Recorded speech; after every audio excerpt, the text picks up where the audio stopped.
സംഭവബഹുലമായ നാളുകൾക്കൊടുവിൽ governor Arif Muhammad Khan സ്ഥാനമൊഴിഞ്ഞ് രാജ്ഭവനിൽ നിന്നും മടങ്ങി. ആരിഫ് മുഹമ്മദ് ഖാനെ യാത്രയാക്കാൻ മുഖ്യമന്ത്രിയും മന്ത്രിമാരും എത്തിയില്ല. കേരളവുമായി ബന്ധം തുടരും എന്നായിരുന്നു ആരിഫ് മുഹമ്മദ് ഖാന്റെ പ്രതികരണം.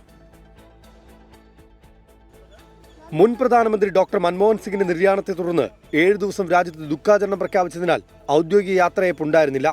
എന്നാൽ ആരിഫ് മുഹമ്മദ് ഖാൻ ഔദ്യോഗികമായി സംസ്ഥാനം വിട്ടപ്പോൾ മുഖ്യമന്ത്രിയോ മന്ത്രിമാരോ സൗഹൃദ സന്ദർശനത്തിന് പോലും തയ്യാറായില്ല. മുഖ്യമന്ത്രി പിണറായി വിജയൻ ഇന്ന് തിരുവനന്തപുരത്തുണ്ടായിരുന്നു.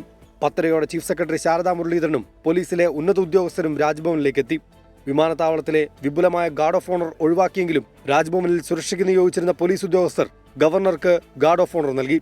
11:30 ആരിഫ് മുഹമ്മദ് ഖാൻ രാജ്ഭവനിൽ നിന്നും ഔദ്യോഗികമായി യാത്ര തിരിച്ചു. ഉന്നത ഉദ്യോഗസ്ഥരുടെ അകമ്പടിയോടെയായിരുന്നു വിമാനത്താവളത്തിലേക്കുള്ള യാത്ര.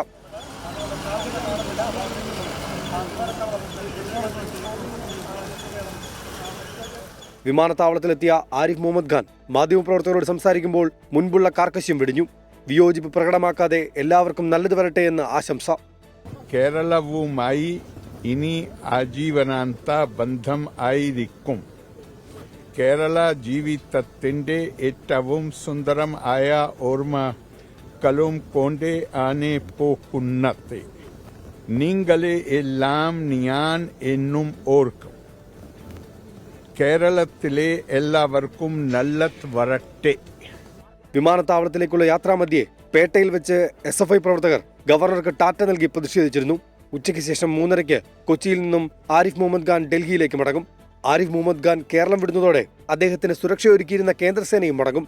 പുതിയ ഗവർണറായി ചുമതലയേൽക്കുന്ന രാജേന്ദ്ര അർലേക്കർ ആവശ്യപ്പെട്ടാൽ മാത്രമേ ഇനി കേന്ദ്രസേന സുരക്ഷയൊരുക്കുകയുള്ളൂ.